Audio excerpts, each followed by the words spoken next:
ನಮಸ್ಕಾರ ವಿದ್ಯಾರ್ಥಿಗಳೇ, ನಿಮಗೆ ಪ್ರೆಸಿಯನ್ ಕ್ಲಾಸ್ಗೆ ಸುಸ್ವಾಗತ. ನಾನು ಅಜಿತ್, ನಿಮ್ಮ ಗಣಿತ ಶಿಕ್ಷಕ. ಸೊ ನಿನ್ನೆ ತರಗತಿಯಲ್ಲಿ ಅಂದರೆ ಹಿಂದಿನ ತರಗತಿಯಲ್ಲಿ ನಾವು 6.2ರ ಅಭ್ಯಾಸವನ್ನು ಮುಗಿಸಿದ್ವಿ, ಯಾವುದು ತ್ರಿಭುಜಗಳಲ್ಲಿ. ಸೊ ಇವತ್ತು ಏನು ಮಾಡೋಣ, ಮುಂದಿನ ವಿಷಯನ ಶುರು ಮಾಡಿದ್ವಿ ನಾವು. ಯಾವುದು? ತ್ರಿಭುಜಗಳ ನಿರ್ಧಾರಕ ಗುಣಗಳು.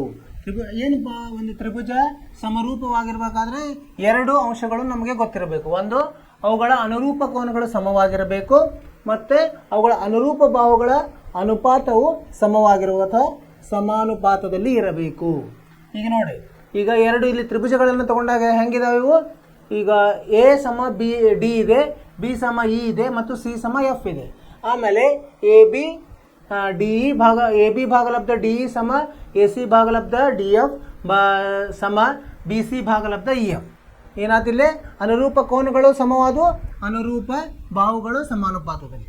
ಇವು ಎಷ್ಟಾದವು? 6 ವಿಷಯಗಳಾಗಿಲ್ಲಿ. ಒಂದರಲ್ಲಿ 3, ಒಂದರಲ್ಲಿ 3. ಹಾಗಾದರೆ ನಮಗೆ ಸಮರೂಪ ಇರಬೇಕಂದ್ರೆ ತ್ರಿಭುಜಗಳು 6 ಇರಬೇಕಾ ಅಥವಾ ಅದರಲ್ಲಿ ಕಡಿಮೆ ಇದ್ರೂ ನಡೆಯುತ್ತಾ ಅಂತ ನಾವು ಈಗ ಚರ್ಚಿಸಬೇಕಾಗ್ತದೆ. ಸೊ ಅದನ್ನು ನಾವು ನಿನ್ನೆ ಅದನ್ನು ನೋಡಿದ್ವಿ.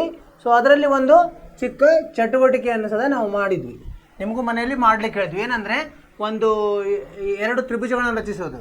ಒಂದನ್ನು 3 ಸೆಂಟಿಮೀಟರ್, ಇನ್ನೊಂದು 5 ಸೆಂಟಿಮೀಟರ್ ತಳ ಬಾಹುವನ್ನು ಮಾಡಿಕೊಂಡು, ಆಮೇಲೆ ಬಿ ದಿಂದ 60 ಡಿಗ್ರಿ, ಸಿ ದಿಂದ 40 ಡಿಗ್ರಿ 2 ಗೆರೆಗಳನ್ನು ಎಳೆದು ಅಲ್ಲಿನೂ ಒಂದೇ ಥರದ ಕೋನಗಳನ್ನು ನಾವು ಬಿಡಿಸಿದಾಗ ಏನಾಗುತ್ತೆ, 2 ತ್ರಿಭುಜಗಳು ರೆಡಿ ಆದ್ವಿ. ಈಗ ಇಲ್ಲಿ ಎ ಬಿಂದು ಬಂತು, ಎ ಬಿ ಸಿ ಆಯ್ತು ಇಲ್ಲಿ ತ್ರಿಭುಜ, ಅಲ್ಲಿ ಡಿ ಇ ಎಫ್ ಅಂತ ಆಯಿತು ಅಲ್ವಾ.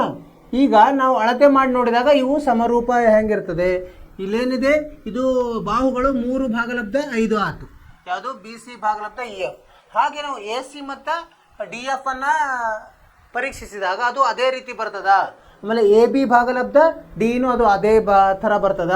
ಆಮೇಲೆ ಎ ಮತ್ತು ಡಿ ಇದ್ದು ಕೋನಗಳ ಇದು ಎಷ್ಟು ಬಂತು, ಮಾಪನ ಎಷ್ಟು ಬಂತು. ಸೊ ಇವನ್ನೆಲ್ಲ ನಾವು ನೋಡಿದರೆ ಅವು ಸಮವಾಗಿ ಬರ್ತಾವೆ ಮತ್ತು ಆ ಕೋನಗಳು ಸಮ ಇರ್ತದೆ. ಸೊ ಅಂದರೆ ಇದಕ್ಕೇನಂತ ಹೇಳ್ತೀವಿ ನಾವು, ಇಲ್ಲಿ ನಾವು 3 ಅಂಶಗಳಿದ್ರೆ ಸಾಕು ಅಂತ. ಅಂದರೆ 2 ಬಾಹುಗಳು ಅನುರೂಪ ಬಾಹುಗಳು ಅಂದರೆ 2 ಕೋನಗಳು, 2 ಅನುರೂಪ ಕೋನಗಳು ಸಮ ಇದ್ದು ಒಂದು ಬಾಹು ಸಮಾನುಪಾತದಲ್ಲಿದ್ದರೆ ಅದು ಏನಿರ್ತದೆ, ಸಮರೂಪ ಇರ್ತದೆ ಅಂತ ನಾವು ನಿರ್ಧರಿಸ್ಬೋದು. ಅದನ್ನೇ ನಾವು ಪ್ರಮೇಯ ರೂಪದಲ್ಲಿ ಮಾಡಿ ನೋಡೋದು. ಇಲ್ಲಿ ನೋಡಿರಿ, ಪ್ರಮೇಯ 6.3. ಇದು ನಿಮಗೆ ಪರೀಕ್ಷೆಗೆ ಕೇಳುವ ಸಂಭವನೀಯತೆ ಜಾಸ್ತಿ ಇದೆ. ಅದಕ್ಕೆ ನೀವೇನು ಮಾಡಬೇಕು, ಇದನ್ನು ನೀವು ನಿಮ್ಮಷ್ಟಕ್ಕೆ ನೀವು ಪ್ರಾಕ್ಟೀಸ್ ಜಾಸ್ತಿ ಮಾಡಬೇಕು, ಮಾಡಿ ಪುನರಾವರ್ತನೆ ಮಾಡಿ ಅದರಲ್ಲಿ ನೀವು ನಿಪುಣತೆ ಪಡಿಬೇಕು. ಇಲ್ಲಿ 2 ತ್ರಿಭುಜಗಳಿವೆ. ಏನು ಹೇಳ್ತದೆ ಪ್ರಮೇಯ 6.3? 2 ತ್ರಿಭುಜಗಳಲ್ಲಿ ಅನುರೂಪ ಕೋನಗಳು ಸಮವಾದರೆ, ಅಂದರೆ ಕೋನಗಳು ಸಮವಾಗಿದೆ ಅಂದರೆ 3 ಕೋನಗಳು ಸಮವಾದರೆ ಅವುಗಳ ಅನುರೂಪ ಬಾಹುಗಳು ಅನುಪಾತ ಸಮ. ಆದ್ದರಿಂದ ಆ ತ್ರಿಭುಜಗಳು ಸಮರೂಪವಾಗಿರುತ್ತದೆ. ಅಂದರೆ ಏನು? 3 ಕೋನಗಳು, 2 ತ್ರಿಭುಜದ 3 ಕೋನಗಳು ಏನಿರ್ತದೆ, ಸಮ ಇತ್ತಂದರೆ ಅದರ ಬಾಹುಗಳು, ಅನುರೂಪ ಬಾಹುಗಳು ಸಮಾನುಪಾತದಲ್ಲಿರ್ತದೆ ಅಂತ ನಾವು ಮಾಡಬೇಕು. ಅದನ್ನು ಹೆಂಗೆ? ಸೊ ಈ ನಿರ್ಧಾರಕ ಗುಣವನ್ನು ಏನಂತೀವಿ ನಾವು? ಸಮರೂಪ ತ್ರಿಭುಜಗಳ ಕೋನ ಕೋನ ಕೋನ ಅಥವಾ ಕೋ ನಿರ್ಧಾರಕ ಗುಣ ಅಂತ ಹೇಳ್ತೀವಿ. ಅನುರೂಪ ಕೋನಗಳು ಸಮವಾಗಿವೆ. ಇಲ್ಲಿ ಎ ಸಮ ಡಿ, ಬಿ ಸಮ ಇ, ಸಿ ಸಮ ಎಫ್ ಆಗಿದೆ ನೋಡಿ. ಸೊ ಅದಕ್ಕೇನದೆ? ಕೋನ ಕೋನ ಕೋನ. ಇಂಗ್ಲೀಷ್ನಾಗ ಏನಂತೀವಿ? ಎ ನಿರ್ಧಾರಕ ಗುಣ. ಪ್ರಮೇಯ 6.3. ಸೊ ಇದನ್ನು ಸಾಧಿಸೋದು ಹೆಂಗೆ ಸಾಧಿಸೋದು? ಈಗ 2 ತ್ರಿಭುಜಗಳಲ್ಲಿ ಅವ್ರೇನು ಕೊಟ್ಟಿದ್ದಾರೆ? ಕೋನ ಎ ಸಮ ಕೋನ ಡಿ ಕೊಟ್ಟಾರೆ, ಕೋನ ಬಿ ಸಮ ಕೋನ ಇ ಕೊಟ್ಟಿದ್ದಾರೆ, ಆಮೇಲೆ ಕೋನ ಸಿ ಸಮ ಕೋನ ಎಫ್ ಕೊಟ್ಟಿದ್ದಾರೆ ಅಲ್ವಾ. ಈಗ ಇದನ್ನ ಹೆಂಗೆ ಸಾಧಿಸೋಣ ನೋಡೋಣಂತೆ. ಈಗೇನು ಮಾಡೋಣಂತ, ಒಂದು ಇಲ್ಲಿ ರಚನೆ ಮಾಡ್ಕೋಬೇಕಾಗ್ತದೆ. ಏನಂದರೆ, ಇಲ್ಲಿ ಈ ಕೋನದಂಗೆ ಇನ್ನೊಂದು ಕೋನವನ್ನು ದೊಡ್ಡ ಕೋನದಲ್ಲಿ ರಚಿಸಬೇಕು. ಅಂದರೆ ಎ ಬಿ ಸಮ ಡಿ ಪಿ ಹಾಗೆ ಒಂದು ಅಷ್ಟು ಅಳತೆಯ ಡಿ ಪಿಯನ್ನು ಅಲ್ಲಿ ರಚಿಸಬೇಕು. ಡಿ ಕ್ಯೂ ಎಷ್ಟಿರಬೇಕು? ಎ ಸಿ ಇದ್ದಷ್ಟು ಇರಬೇಕು. ಆಮೇಲೆ ಪಿ ಕ್ಯೂವನ್ನು ಜೋಡಿಸಬೇಕು. ಡಿ ಪಿ ಸಮ ಎ ಬಿ, ಡಿ ಕ್ಯೂ ಸಮ ಎ ಸಿ ಆಗುವಂತೆ ಕತ್ತರಿಸಿ ಪಿ ಕ್ಯೂವನ್ನು ಸೇರಿಸಬೇಕು. ಈಗೇನಾಯ್ತು? ಈಗ ಎ ಬಿ ಸಿ ಏನಾಗುತ್ತೆ? ಈಗ ಸರ್ವ ಸಮ ಆಗ್ತದೆ. ಅದಕ್ಕೆ ಡಿ ಪಿ ಕ್ಯೂ. ಯಾಕೆ ಹೇಳಿ? ಯಾಕಂದರೆ ಇಲ್ಲೇನಿದೆ, ಎ ಸಮ ಡಿ ಇದೆ, ಆಮೇಲೆ ಎ ಬಿ ಸಮ ಇದನ್ನು ಮಾಡಿ ನಾವು ಡಿ ಪಿ ಮಾಡಿದ್ವಿ, ಎ ಸಿ ಸಮ ಡಿ ಕ್ಯೂ ಮಾಡಿದ್ವಿ.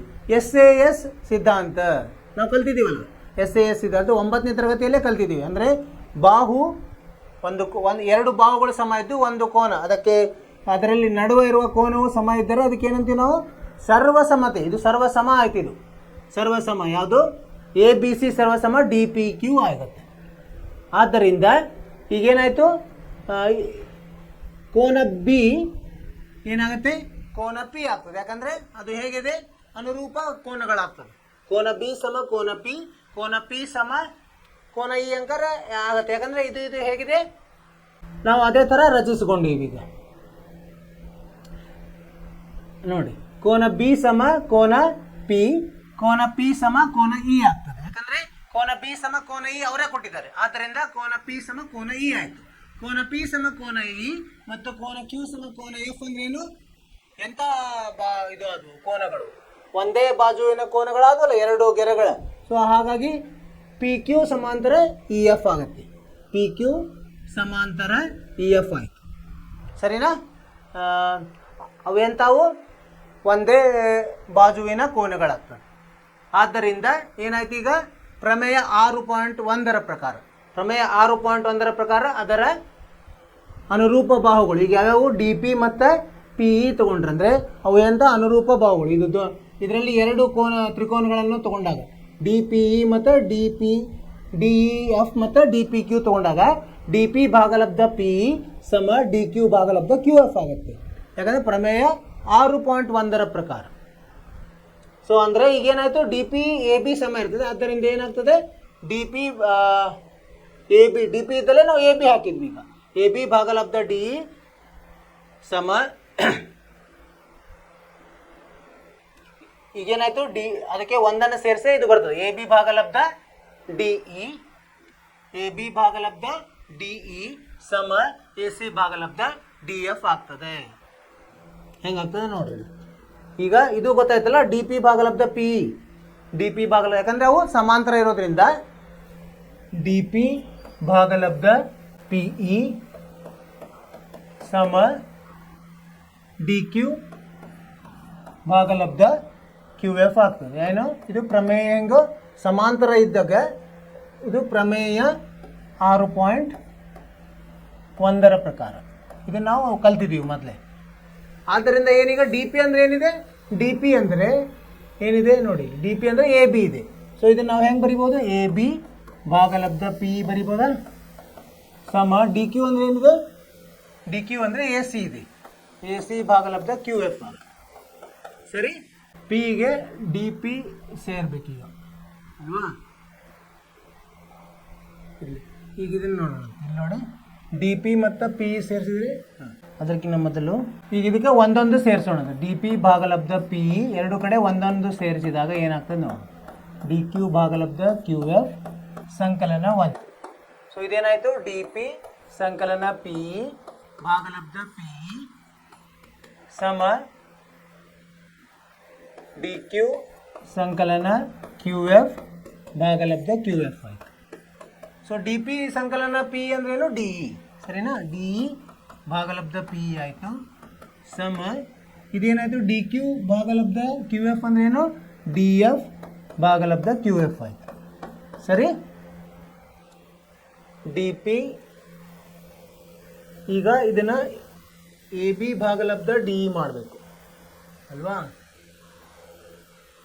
ಇಲ್ಲೇನಾಯ್ತು ನೋಡಿ, ಅಂದರೆ ಡಿ ಇ ಭಾಗಲಬ್ಧ ಪಿ ಅಂದರೆ ಏನಿದು? ಡಿ ಪಿ ಭಾಗಲಬ್ಧ ಡಿ ಇ ಆಗ್ತದೆ. ಡಿ ಪಿ ಭಾಗಲಬ್ಧ ಪಿ ಇ.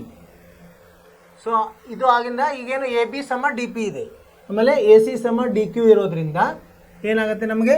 ಆದ್ದರಿಂದ ಎ ಬಿ ಭಾಗಲಬ್ಧ ಡಿ ಇ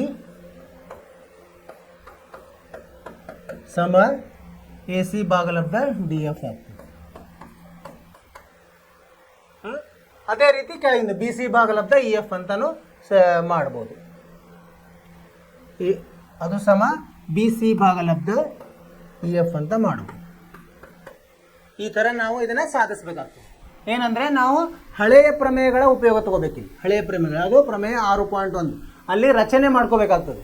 ಈ ತ್ರಿಭುಜದಲ್ಲಿ ರಚನೆ ಮಾಡಿಕೊಂಡು ಎ ಬಿ ಸಿ ಥರ ಒಂದು ತ್ರಿಭುಜವನ್ನು ದೊಡ್ಡ ತ್ರಿಭುಜದಲ್ಲಿ ರಚನೆ ಮಾಡಿ ಅದಕ್ಕೆ ನಾವು ಮೊದಲು ಏನು ಮಾಡಬೇಕು? ಸರ್ವಸಮ ಮಾಡಬೇಕು.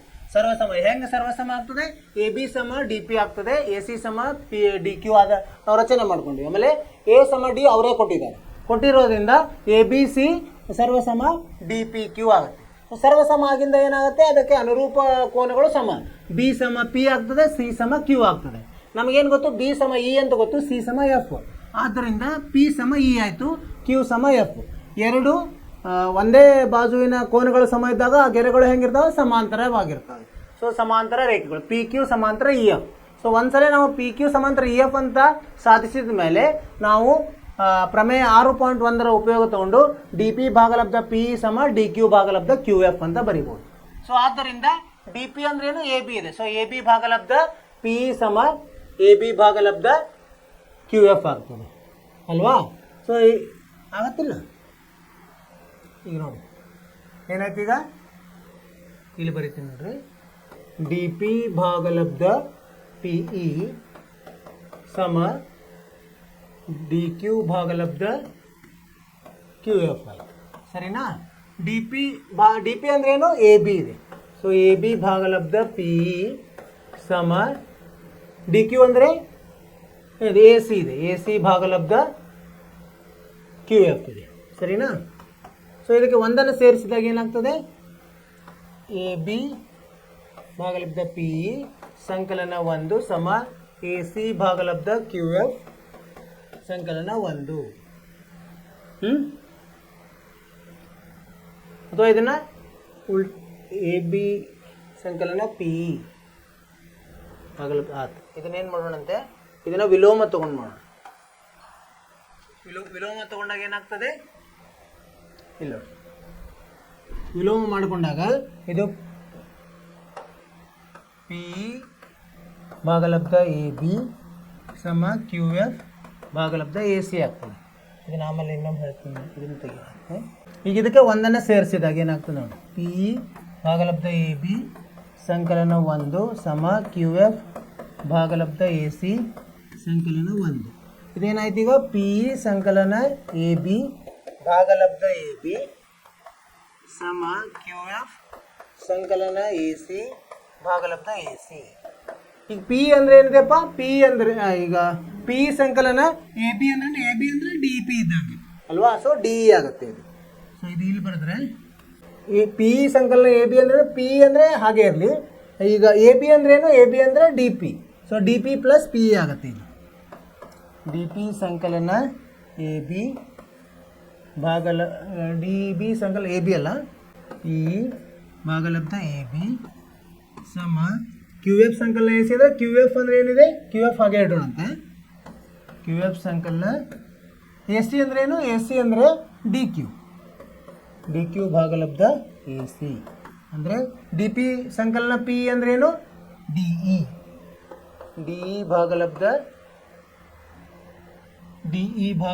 ಎ ಬಿ ಸಮ ಡಿ ಎಫ್ ಭಾಗಲಬ್ಧ ಎ ಸಿ ಆಗುತ್ತೆ.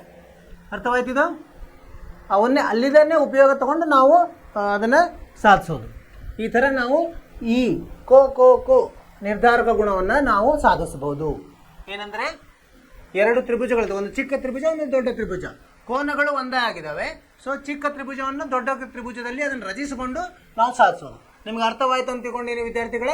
ಸ್ವಲ್ಪ ಇದನ್ನು ಜಾಸ್ತಿ ಲಕ್ಷ್ಯ ಕೊಟ್ಟು ಮಾಡಿ ನೋಡಿದರೆ ನಿಮಗೆ ಇಲ್ಲಾಂದರೆ ಸ್ವಲ್ಪ ನಿಮಗೆ ಏನು ಅನ್ನಿಸ್ತದೆ? ಕನ್ಫ್ಯೂಷನ್ ಆಗ್ತಾ ಇರ್ತದೆ. ಜಾಸ್ತಿ ಹೊತ್ತು ಅದನ್ನು ನೋಡಿದ್ರಿಂದ ನಿಮಗೆ ಸರಿ ಬರ್ತದೆ. ಸೊ ನೀವು ಮಾಡ್ತೀರಂತ ಪುನರಾವರ್ತನೆ ಮಾಡಬೇಕು. ಜಾಸ್ತಿ ಪುನರಾವರ್ತನೆ ಮಾಡಿ ರೇಖಾಗಣಿತ ಹಾಗೆ ನಾವು ಎಷ್ಟು ಸಲ ಪುನರಾವರ್ತನೆ ಮಾಡ್ತೀವಿ ಅಷ್ಟು ನಮಗೆ ಅನುಕೂಲ ಆಗ್ತದೆ. ಸೊ ಇಲ್ಲೂ ಗಮನಿಸಿ, ಏನು ಗಮನಿಸಬೇಕು ನಾವು? ಒಂದು ತ್ರಿಭುಜದ ಎರಡು ಕೋನಗಳು ಮತ್ತೊಂದು ತ್ರಿಭುಜದ ಎರಡು ಕೋನಗಳಿಗೆ ಕ್ರಮವಾಗಿ ಸಮವಾಗಿದ್ದಾರೆ. ಕೋನಗಳ ಮೊತ್ತದ ಲಕ್ಷಣ ಈಗ ಮೂರನೇ ಕೋನ ಅಂದ್ರೆ ಇದ್ದೇ ಇರುತ್ತದೆ. ಯಾಕಂದರೆ 180 ಮೈನಸ್ 2 ಕೋನ ಅಲ್ಲ. ಹೀಗಾಗಿ ಎರಡು ಕೋನಗಳ ಸಮ ಇದ್ರೂ ಅದಕ್ಕೆ ನಾವು ನಿರ್ಧಾರಕ ಗುಣ ಅಂತ ಹೇಳ್ಬೋದು. ಸೊ ಹೀಗಾಗಿ ಅದನ್ನು ಕೋ ಅನ್ನೋ ಬದಲಿ ಅದಕ್ಕೆ ಏನು ಅನ್ಬೋದು ನಾವು? ಕೋ ಬರೇ ಎರಡು ಕೋನಗಳಿದ್ರೂ ಸಾಕು, ಮೂರು ಕೋನಗಳು ಇರಬೇಕಂತೇನಿಲ್ಲ. ಅದು ಒಂದು ಇಲ್ಲಿ ಗಮನಿಸಬೇಕಾದಂಥ ಅಂಶ ಆಗಿದೆ. ಸೊ ಇನ್ನೊಂದು ಚಟುವಟಿಕೆ ಇದೆ ನೋಡಿ. ಏನು ಚಟುವಟಿಕೆ ಅಂದರೆ, ಒಂದು ತ್ರಿಭುಜದ ಬಾಹುಗಳು ಕ್ರಮವಾಗಿ ಇನ್ನೊಂದು ತ್ರಿಭುಜದ ಬಾಹುಗಳಿಗೆ ಸಮಾನುಪಾತದಲ್ಲಿ, ಕೋನಗಳಲ್ಲ ಬರೇ ಬಾಹುಗಳು ಸಮಾನುಪಾತದಲ್ಲಿದ್ದರೆ ಅವು ಅನುರೂಪ ಅದರ ಹಂಗಿದ್ದಂದರೆ ಕೋನಗಳು ಸಮರೂಪ ಏನಿರ್ತವೆ ಸಮ ಇರ್ತವೆ ಅನ್ನಂತ ಮೊದಲೇ ನಾವು ಸಾಧಿಸ್ಬೇಕು. ಅಂದರೆ ಅವು ಏನಿರ್ತಾವೆ ಸಮರೂಪ ಏನು ತ್ರಿಭುಜಗಳಿರ್ತವೆ ಅಂತ ಒಂದು ಇಲ್ಲಿ ಚಿಕ್ಕ ಚಟುವಟಿಕೆ. ಇದನ್ನು ನೀವು ಮನೆಯಲ್ಲೇನೋ ಪ್ರಯತ್ನ ಮಾಡಿರಿ. ಏನಂದರೆ ಎ ಬಿ ಸಮ 3 ಸೆಂಟಿಮೀಟರ್, ಬಿ ಸಿ ಸಮ 6 ಸೆಂಟಿಮೀಟರ್, ಸಿ ಎ ಸಮ 8 ಸೆಂಟಿಮೀಟರ್ ಇಂಥದ್ದೊಂದು ತ್ರಿಭುಜವನ್ನು ರಚಿಸಬೇಕು. ಇನ್ನೊಂದು ದೊಡ್ಡ ತ್ರಿಭುಜ ಈ ಥರ ಇ ಎಫ್ ಸಮ 9 ಸೆಂಟಿಮೀಟರ್, ಡಿ ಎಫ್ ಸಮ 12 ಸೆಂಟಿಮೀಟರ್, ಡಿ ಸಮ 4.5 ಸೆಂಟಿಮೀಟರ್. ಇಲ್ಲಿ ನೋಡಿ, ಈ ಥರ ರಚಿಸಿದಾಗ ಏನಾಗ್ತದೆ, ಅನುರೂಪ ಬಾಹುಗಳು ಹೆಂಗಿದಾವೆ ಇವು 3 ಭಾಗಲಬ್ಧ 4.5, 6 ಭಾಗಲಬ್ಧ ಯಾವುದು ಇಲ್ಲಿ ನೋಡೋಣ ಬರೆಯೋಣ. ಎ ಬಿ ಭಾಗಲಬ್ಧ ಡಿ ಇ ಎಷ್ಟಾಗುತ್ತೆ ನೋಡಿ. ಎ ಬಿ ಎಷ್ಟು ಕೊಟ್ಟಿದ್ದಾರೆ, 3 ಕೊಟ್ಟಿದ್ದಾರೆ. ಭಾಗಲಬ್ಧ 4.5 ಅಂದರೆ ಇದನ್ನು ಎಷ್ಟು ಹೋಗುತ್ತೆ, ಇದು 30 ಭಾಗಲಬ್ಧ 45 ಆಗ್ತದೆ. 15 2 15 3 ಆಗ್ತದೆ. 2 ಭಾಗಲಬ್ಧ 3 ಆಯ್ತದೆ. ಅದೇ ಥರ ಈಗ ಅನುರೂಪ ಇನ್ನೊಂದು ಬಿ ಸಿ ಭಾಗಲಬ್ಧ ಇ ಎಫ್ ಎಷ್ಟಾಗುತ್ತೆ ನೋಡಿ. ಬಿ ಸಿ ಭಾಗಲಬ್ಧ ಇ ಎಫ್, ಬಿ ಸಿ ಎಷ್ಟು ಕೊಟ್ಟಿದ್ದಾರೆ, 6 ಭಾಗಲಬ್ಧ 9 ಅಂದರೆ 2 3 2 ಅಂದರೆ 2 ಭಾಗಲಬ್ಧ 3 ಆಗ್ತದೆ. ಇನ್ನೊಂದು ಯಾವುದಿದೆ, ಡಿ ಇ ಭಾಗಲಬ್ಧ ಎ ಸಿ ಭಾಗಲಬ್ಧ ಡಿ ಎಫ್, ಎ ಸಿ ಭಾಗಲಬ್ಧ ಡಿ ಎಫ್ ಎಷ್ಟಿದೆ, ಇದು 8 ಭಾಗಲಬ್ಧ 12, 4 2 4 3 ಅಂದರೆ 3 ಬಾಹುಗಳು ಅನುರೂಪ ಬಾಹುಗಳು ಹೆಂಗಿದಾವೆ, ಸಮಾನುಪಾತದಲ್ಲಿದೆ. ಹಿಂಗಿದ್ರೆ ಇದು ಸಮರೂಪ ತ್ರಿಭುಜಗಳು ಇರ್ತಾವೆ ಅನ್ನುವಂತ ನಾವು ಪರೀಕ್ಷಿಸಬೇಕು. ಹೆಂಗೆ ಪರೀಕ್ಷಿಸ್ತೀವಿ ನಾವು, ಇವುಗಳ ಕೋನಗಳನ್ನು ನಾವು ಅಳತೆ ಮಾಡಿದಾಗ ಎಷ್ಟು ಬರ್ತದೆ ನೋಡಿ. ಅದೇನಾಗುತ್ತೆ, ಈಗ ಎ ಬಿ ಸಿ ಡಿ ಎಲ್ಲ ಕೋನಗಳನ್ನು ನಾವು ಅಳತೆ ಮಾಡಿದಾಗ ಏನಾಗ್ತದೆ, ಎ ಸಮ ಡಿ ಬರ್ತದೆ, ಬಿ ಸಮ ಇ ಬರ್ತದೆ, ಸಿ ಸಮ ಎಫ್ ಬರ್ತದೆ. ಆದ್ದರಿಂದ ಅವು ಸಮರೂಪ ತ್ರಿಭುಜಗಳು ಆಗ್ತದೆ. ಸೊ ಇದರ ಮೇಲೆ ಈ ಜ್ಞಾನದಿಂದ ನಾವೇನು ಮಾಡ್ಬೋದು, ಪ್ರಮೇಯ 6.4 ಏನು ಹೇಳ್ತದೆ, 2 ತ್ರಿಭುಜಗಳಲ್ಲಿ ಒಂದು ತ್ರಿಭುಜದ 3 ಬಾಹುಗಳು ಮತ್ತೊಂದು ತ್ರಿಭುಜದ 3 ಬಾಹುಗಳನ್ನೇ ಸಮಾನುಪಾತದ ಹೊಂದಿದ್ದರೆ ಅವುಗಳ ಅನುರೂಪ ಕೋನಗಳು ಸಮವಾಗಿರುತ್ತದೆ. ಅದರ ವಿಲೋಮ 6.3 ಏನು ಕಲ್ತಿದ್ದು ಅದರ ವಿಲೋಮ ಪ್ರಮೇಯ ಇದು. ಸೊ ಅದರಿಂದಾಗಿ ಆ 2 ತ್ರಿಭುಜಗಳು ಸಮರೂಪಿಗಳಾಗಿರ್ತವೆ. ಅಂದರೆ ಅವ್ರು ಕೊಟ್ಟಿರ್ತಾರೆ ಏನು, ಈ 2 ತ್ರಿಭುಜಗಳನ್ನು ಕೊಟ್ಟು 2 ತ್ರಿಭುಜಗಳ ಅನುರೂಪ ಬಾಹುಗಳು ಸಮಾನುಪಾತದಲ್ಲಿದೆ. ಅದಕ್ಕೆ ನಾವೇನು ಅದನ್ನು ಸಾಧಿಸಬೇಕು, ಅದರ ಅನುರೂಪ ಕೋನಗಳು ಸಮವೇ ಅಂತ ಸಾಧಿಸೋದು ನಮ್ಮ ಕೆಲಸ. ಅದನ್ನು ಮಾಡಲಿಕ್ಕೆ ಪ್ರಯತ್ನ ಮಾಡೋಣ. ಇಲ್ಲಿ ನೋಡಿಲಿ ಯಾವ ಥರ ಇದೆ, 2 ತ್ರಿಭುಜಗಳಿದ್ದಾವೆ, ಎ ಬಿ ಸಿ ಮತ್ತು ಡಿ ಇ ಎಫ್ ಇದೆ ಅಲ್ವಾ. ಈಗ ಅವ್ರೇನು ಕೊಟ್ಟಿದ್ದಾರೆ ಅಂದರೆ ಎ ಬಿ ಭಾಗಲಬ್ಧ ಡಿ ಇ ಸಮ ಬಿ ಸಿ, ಎ ಬಿ ಭಾಗಲಬ್ಧ ಡಿ ಇ ಸಮ ಬಿ ಸಿ ಭಾಗಲಬ್ಧ ಇ ಎಫ್ ಸಮ ಸಿ ಎ ಭಾಗಲಬ್ಧ ಎಫ್ ಡಿ ಅಂತ ಕೊಟ್ಟಿದ್ದಾರೆ. ಇದು ಏನು, ಅನುಪಾತಗಳು 1ಕ್ಕಿಂತ ಕಡಿಮೆ ಇದೆ ಅಂತ. ಅಂದರೆ ಚಿಕ್ಕದಿರೋದು ಮೇಲೆ ಬರ್ತೀವಿ, ದೊಡ್ಡದಿರೋದು ಕೆಳಗೆ ಬರ್ತೀವಿ ಅಲ್ವಾ. ಇದಕ್ಕೆ ಎಂಥ ನಿರ್ಧಾರಕ ಗುಣ ಅಂತಾರೆ, ಬಾಹು ಬಾಹು ಬಾಹು ಅಂದರೆ ಎಸ್ ಎಸ್ ಎಸ್, ಬಾ ಬಾ ಬಾ, ಅದು ಬಾಹು ಬಾಹು ಬಾಹು. ಸೊ ಈಗೇನು ಮಾಡಬೇಕು, ಮೊದಲಿನ ಹಾಗೆ ಇಲ್ಲಿ ಇನ್ನೊಂದು ತ್ರಿಭುಜವನ್ನು ರಚಿಸಬೇಕು. ಹೆಂಗೆ ರಚಿಸಬೇಕು ಅಂದರೆ ಡಿ ಪಿ, ಇಲ್ಲಿ ಡಿ ಪಿ ಸಮ ಎ ಬಿ ಅಂತ ಮತ್ತು ಡಿ ಕ್ಯೂ ಸಮ ಎ ಸಿ ಅಂತ ನಾವು ರಚನೆ ಮಾಡ್ಕೋಬೇಕು. ಆವಾಗ ಪಿ ಕ್ಯೂ ಅನ್ನು ಸೇರಿಸ್ಬೇಕು. ಪಿ ಕ್ಯೂ ಅನ್ನು ಸೇರಿಸಿದಾಗ ಏನಾಗುತ್ತೆ, ಈಗ ಡಿ ಪಿ ಭಾಗಲಬ್ಧ ಪಿ ಇ ಸಮ ಏನಾಗುತ್ತೆ, ಡಿ ಪಿ ಭಾಗಲಬ್ಧ ಪಿ ಇ ಸಮ ಡಿ ಕ್ಯೂ ಭಾಗಲಬ್ಧ ಕ್ಯೂ ಎಫ್. ಯಾಕೆ ಹೇಳ್ರಿ, ಯಾಕಂದರೆ ಇದು ನಾವು ರಚಿಸ್ಕೊಂಡಿದ್ಕೊಳ್ಳೆ ಏನಾಯ್ತದು, ಇವು 2 ಡಿ ಪಿ ಭಾಗಲಬ್ಧ ಪಿ ಇ ಇಲ್ಲಿ ನಾವು ಸಾಧಿಸಿದ್ವಲ್ಲ, ಮೊದಲೇ ಸಾಧಿಸಿದ್ವಿ ನಾವು. ಯಾಕಂದರೆ ಅವು ಏನಿದಾವೆ ಸರ್ವ ಸಮ ಆಗ್ತದೆ. ಇವು 2 ಸಮ ಮತ್ತು ಒಂದು ಕೋನ ಸಾಮಾನ್ಯ ಕೋನ, ಆಮೇಲೆ ಸರ್ವಸಮ ಆಗಿರೋದ್ರಿಂದ ಸರ್ವಸಮ ಆಗಿರೋದ್ರಿಂದ ಬಿ ಸಮ ಪಿ, ಪಿ ಸಮ ಇ, ಸಿ ಸಮ ಕ್ಯೂ, ಕ್ಯೂ ಸಮ ಎಫ್ ಆಗ್ತದೆ. ಹೀಗಾಗಿ ಪಿ ಕ್ಯೂ ಸಮಾಂತರ ಬಿ ಸಿ ಏನಾಯ್ತು ಇ ಎಫ್ ಆಗುತ್ತೆ. ಅವಾಗ ಡಿ ಪಿ, ಇದು ಪ್ರಮೇಯ 6.1 ಪ್ರಕಾರ ಡಿ ಪಿ ಭಾಗಲಬ್ಧ ಪಿ ಇ ಸಮ ಡಿ ಕ್ಯೂ ಭಾಗಲಬ್ಧ ಕ್ಯೂ ಎಫ್ ಆಗುತ್ತೆ. ಸೊ ಆಮೇಲೆ ಈಗೇನಾಯಿತು, ಕೋನ ಪಿ ಏನಾಯಿತು ಸಮ ಕೋನ ಇ. ಯಾಕಂದರೆ ಅದು ಸಮಾಂತರ ಇರೋದ್ರಿಂದ, ಸಮಾಂತರ ಅಂತ ಸಾಧಿಸಿದ್ವಿ ನಾವು, ಸಮಾಂತರ ಇರೋದ್ರಿಂದ ಏನಾಯ್ತು, ಈಗ ಪಿ ಸಮ ಇ ಆಯಿತು, ಕೋನ ಪಿ ಸಮ ಇ ಆಯಿತು, ಕ್ಯೂ ಸಮ ಎಫ್ ಆಯಿತು. ಪಿ ಸಮ ಇ, ಕ್ಯೂ ಸಮ ಎಫ್. ಆದ್ದರಿಂದ ಡಿ ಪಿ ಭಾಗಲಬ್ಧ ಪಿ ಇ ಸಮ ಡಿ ಕ್ಯೂ ಭಾಗಲಬ್ಧ ಕ್ಯೂ ಎಫ್ ಸಮ ಪಿ ಕ್ಯೂ ಭಾಗಲಬ್ಧ ಇ ಎಫ್ ಆಗುತ್ತೆ. ಪಿ ಕ್ಯೂ ಭಾಗಲಬ್ಧ ಇ ಎಫ್ ಆಗುತ್ತೆ ಅದೇ ಆ ತ್ರಿಭುಜದಲ್ಲಿ. ಸೊ ಅಂದರೆ ಏನಾಯಿತು, ಡಿ ಪಿ ಭಾಗಲಬ್ಧ ಡಿ ಇ ಸಮ ಡಿ ಕ್ಯೂ ಭಾಗಲಬ್ಧ ಡಿ ಎಫ್, ಆಮೇಲೆ ಪಿ ಕ್ಯೂ ಅಂದ್ರೇನು ಬಿ ಸಿ, ಪಿ ಕ್ಯೂ ಅಂದ್ರೇನು ಬಿ ಸಿ ಅಂತ ನಾವು ರಚನೆ ಮಾಡ್ಕೊಂಡಿದ್ವಿ ಅಲ್ವಾ. ಸೊ ಇವರು ಆಯಿತು. ಸೊ ಬಿ ಸಿ ಸಮ ಪಿ ಕ್ಯೂ ಆಯ್ತು. ಈಗ ಬಿ ಸಿ ಸಮ ಪಿ ಕ್ಯೂ ಆಗುತ್ತೆ ಅಲ್ವಾ. ಸೊ ಆದ್ದರಿಂದ ಏನಾಯ್ತು, ಈಗ ತ್ರಿಭುಜ ಎ ಬಿ ಸಿ ಸರ್ವಸಮ D P Q S A S ಪ್ರಕಾರ. ಆದ್ದರಿಂದ ತ್ರಿಭುಜ ಎ ಸಮ ಅವು ಅನುರೂಪ ಕೋನಗಳು ಸಮ ಇರ್ತವೆ. ತ್ರಿಭುಜ ಎ ಸಮ ತ್ರಿಭುಜ ಡಿ, ತ್ರಿಭುಜ ಎ ಸಮ ತ್ರಿಭುಜ ಡಿ, ತ್ರಿಭುಜ ಬಿ ಇದು ಕೋನ ಎ ಸಮ ಕೋನ ಡಿ, ಕೋನ ಬಿ ಸಮ ಕೋನ ಇ ಮತ್ತು ಕೋನ ಸಿ ಸಮ ಕೋನ ಎಫ್ ಆಗ್ತದೆ. ಏನು ಅನುರೂಪ ಕೋನಗಳಿರ್ತವೆ. ಇಲ್ಲೂ ಮತ್ತೇನು ಗಮನಿಸಬೇಕಾದಂಥ ಅಂಶ ಇದೆ. ಎರಡು ಬಹುಭುಜಾಕೃತಿಗಳಲ್ಲಿ ಒಂದೇದು ಅನುರೂಪ ಕೋನಗಳು ಸಮ ಮತ್ತು ಅವುಗಳ ಅನುರೂಪ ಭಾವಗಳು ಅನುಪಾತ ಸಮ. ಈ ಎರಡೂ ನಿರ್ಧಾರಕ ಗುಣದಲ್ಲಿ ಯಾವುದಾದರಿಂದ ಅವುಗಳ ಸಮರೂಪತೆ ನಿರ್ಧರಿಸಲು ಸಾಧ್ಯವಿಲ್ಲ ಎಂಬುದನ್ನು ಜ್ಞಾಪಿಸಿಕೊಳ್ಳಿ. ಏನೇ ಆದರೂ ಎರಡು ತ್ರಿಭುಜಗಳ ಸಮರೂಪತೆ ಹೇಳಬೇಕಾದರೆ ಈ ಎರಡೂ ನಿರ್ಧಾರಕ ಗುಣಗಳನ್ನು ಪರೀಕ್ಷಿಸುವ ಅಗತ್ಯವಿರುವುದಿಲ್ಲ. ಎರಡೂ ಪರೀಕ್ಷಿಸುವ ಅಗತ್ಯ ಇರೋಂಗಿಲ್ಲ. ಯಾವುದಾದ್ರೂ ಒಂದನ್ನು ಪರೀಕ್ಷಿಸಬೇಕು. ಈ ಎರಡೂ ನಿರ್ಧಾರಕ ಗುಣಗಳಲ್ಲಿ ಒಂದು ಸರಿ ಹೊಂದಿದರೆ ಅದು ಮತ್ತೊಂದು ಕೂಡ ಸರಿ ಹೋಗ್ತದೆ. ಅದು ಏನಂದರೆ ಆಟೋಮೆಟಿಕ್ ಅಂತ ಹೇಳ್ತೀವಲ್ಲ ನಾವು, ತನ್ನಷ್ಟಕ್ಕೆ ತಾನೇ. ಈಗ 3 ಸರಿ ಇದ್ರೆ ಇನ್ನು 3 ತಾನೇ ಸರಿ ಹೋಗ್ತದೆ. 6.3 ಮತ್ತು 6.4 ನೋಡಿದರೆ ನಮಗೆ ಗೊತ್ತಾಗ್ತದೆ. ಎರಡು ತ್ರಿಭುಜಗಳ ಸರ್ವಸಮತೆ ಬಗ್ಗೆ 9ನೇ ತರಗತಿಯಲ್ಲಿ ಕಲಿತ ವಿವಿಧ ನಿರ್ಧಾರಕ ಗುಣಗಳನ್ನು ಈಗ ನಾವು ಜ್ಞಾಪಿಸಿಕೊಳ್ಳೋಣ. ಅಲ್ಲಿ ಸರ್ವಸಮತೆ ಯಾವ್ಯಾವ ಕಲ್ತಿದ್ವಿ ನಾವು? ಬಾಹು ಬಾಹು ಬಾಹು, ಎಸ್ ಎಸ್ ಎಸ್. ಅದೇ ಥರ ಇಲ್ಲೂ ಇದೆ, ಬಾಹು ಬಾಹು ಬಾಹು. ಆದರೆ ಇವು ಅನುರೂಪ ಬಾಹುಗಳು ಹೆಂಗಿರಬೇಕು? ಅನುಪಾತಗಳು ಸಮ ಇರಬೇಕು. ಬಾಹುಗಳು ಸಮ ಇರಬೇಕಂತಿಲ್ಲ, ಅನುಪಾತಗಳು ಸಮ ಇರಬೇಕು. ಅದು ಆಮೇಲೆ ಬಾ ಕೋಬಾನು ಕಲ್ತಿದ್ವಿ ನಾವು. ಅಂದರೆ S A S, S A S ಏನು ಬಾಹು ಕೋನ ಬಾಹು ಅಲ್ಲಿ ಸಮ ಇರಬೇಕು. ಎರಡು ಬಾಹುಗಳು ಅದರ ನಡುವಿನ ಕೋನಗಳು ಸಮ ಇದ್ದರೆ ಸರ್ವಸಮತೆ. ಇಲ್ಲಿ ಬಾಹು ಬಾಹು ಅನುಪಾತದಲ್ಲಿರಬೇಕು, ನಡುಕಿನ ಕೋನ ಸಮ ಇರಬೇಕು. ಅದು ಏನಂತಾರೆ ನಾವು ಸರ್ವ ಸಮರೂಪತೆಗೆ ನಿರ್ಧಾರವು. ಅದೇ ಥರ ಹೆಸರು ಮಾತ್ರ ಹಾಗೆ ಇದೆ, ಆದರೆ ಅದರ ಏನು ಬೇರೆ ಬೇರೆ ಬರ್ತದೆ. ಏನು ಅಲ್ಲಿ ಸಮ ಇರಬೇಕು, ಇಲ್ಲಿ ಅನುಪಾತದಿಂದ ಇರಬೇಕು. ಇನ್ನೊಂದು ಚಟುವಟಿಕೆ ಇದೆ ನೋಡಿ. ಏನು ಚಟುವಟಿಕೆಯಲ್ಲಿ ಎರಡು ತ್ರಿಭುಜಗಳನ್ನು ರಚಿಸಿದ್ದೀವಿ. ಎ ಬಿ ಸಮ 2 ಸೆಂಟಿಮೀಟರ್, ಎ ಇದು ಗೊತ್ತಿದೆ 50 ಡಿಗ್ರಿ, ಆಮೇಲೆ ಡಿನೂ 50 ಡಿಗ್ರಿ, ಎ ಸಿ ಎಷ್ಟು 4 ಸೆಂಟಿಮೀಟರ್, ಡಿ ಇ 3 ಸೆಂಟಿಮೀಟರ್ ಮತ್ತು ಇದು ಡಿ 50 ಡಿಗ್ರಿ ಮತ್ತು ಡಿ ಎಫ್ ಇದೆಯಲ್ಲ ಅದು 6 ಸೆಂಟಿಮೀಟರ್.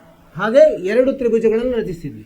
ಈಗ ಏನಾಯ್ತು, ಈಗ ಎ ಬಿ ಭಾಗಲಬ್ಧ ಡಿ ಇ ಎಷ್ಟಾಗುತ್ತೆ? 2 ಭಾಗಲಬ್ಧ 3 ಆಗ್ತದೆ. ಅದು ಬೇರೆ ಇದು ಚಟುವಟಿಕೆ ಇದೆ. ಚಟುವಟಿಕೆ 6.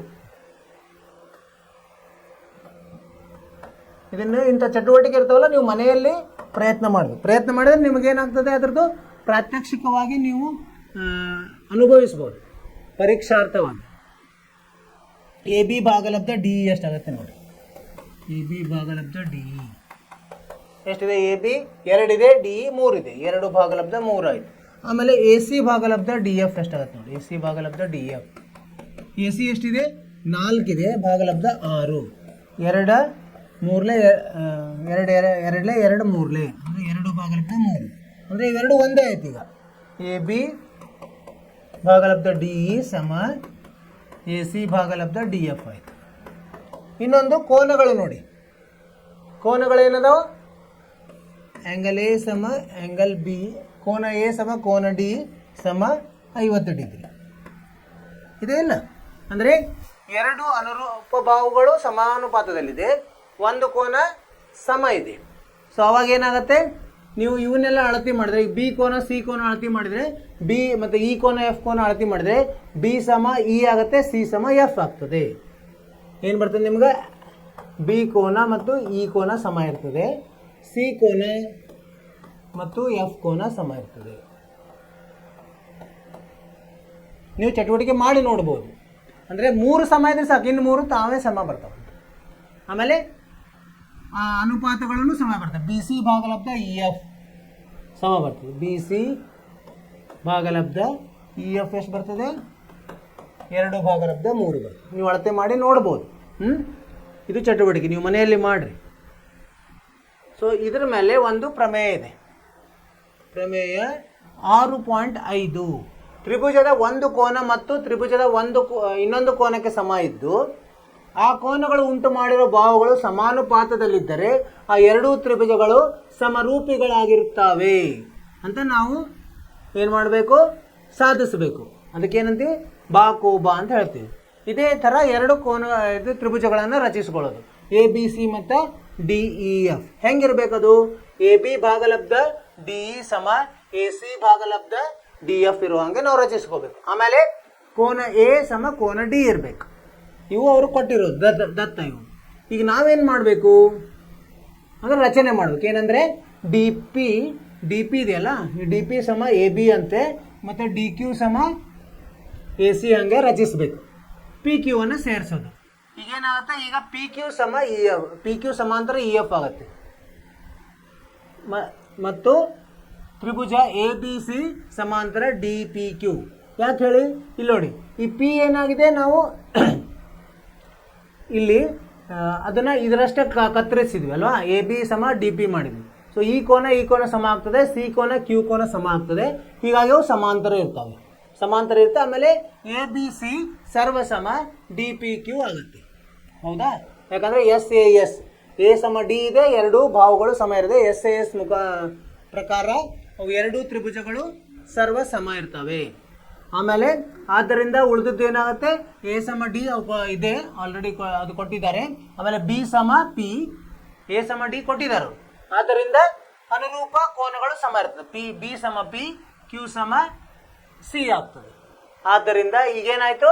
ಎ ಬಿ ಸಿ ಸಮರೂಪ ಡಿ ಎಫ್ ಅಂತ ನಾವು ಸಾಧಿಸ್ತೀವಿ. ಅದು ಬಾದಿಂದ. ಇದನ್ನು ನೀವು ಭಾಳ ಸಲ ಪುನರಾವರ್ತನೆ ಮಾಡಬೇಕು. ಪರೀಕ್ಷೆಗೆ ಯಾವುದಾದ್ರೂ ಒಂದು ಬರ್ತದೆ. ಅದನ್ನು ನೀವು 6.5 ಅಂದರೆ 5 ಪ್ರಮೇಯದಲ್ಲಿ ಒಂದು ಬರ್ತದೆ ನೀವು. ಈಗ ಅದರ ಮೇಲೆ ಕೆಲವೊಂದು ಉದಾಹರಣೆಗಳನ್ನು ಬಿಡಿಸೋಣಂತೆ.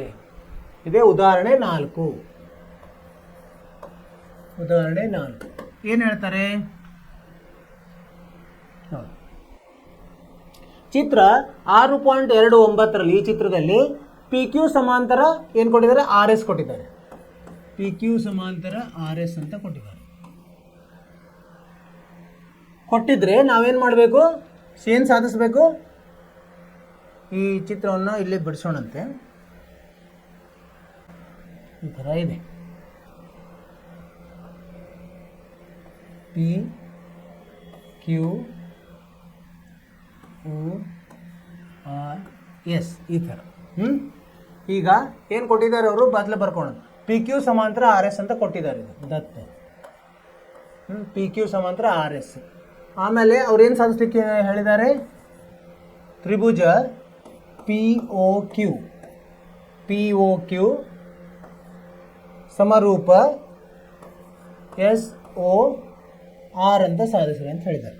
ಹೆಂಗೆ ಸಾಧಿಸೋದು ನೋಡೋಣ ಅಂತೀವಿ. ಈಗ ಇವು ಸಮಾಂತರ ಇದ್ದಾಗ ಎಂತ ಇದು ಆಗ್ತಾವೆ ಇವು? ಈಗ ಇದು ನೋಡಿ ಸಾಧನೆ ಹೆಂಗೆ ಮಾಡೋದು. ಸಾಧನೆ ಅಂದರೆ ತ್ರಿಭುಜ ಪಿ ಒ ಕ್ಯೂ ಮತ್ತು ತ್ರಿಭುಜ ಎಸ್ ಒ ಆರ್ದಲ್ಲಿ ಏನಾಗ್ತಾ? ಕೋನ ಪಿ ಸಮ ಕೋನ ಎಸ್. ಯಾಕೆ ಹೇಳಿ? ಪರ್ಯಾಯ ಕೋನಗಳು. ಯಾಕಂದ್ರೆ ಇದು ಸಮಾಂತರ ಅಂತ ಹೇಳಿದ್ದಾರೆ. ಪಿ ಕ್ಯೂ ಸಮಾಂತರ ಆರ್ ಎಸ್ ಅಂದರೆ ಇದು ಎಂಥವು? ಪರ್ಯಾಯ ಕೋನಗಳು.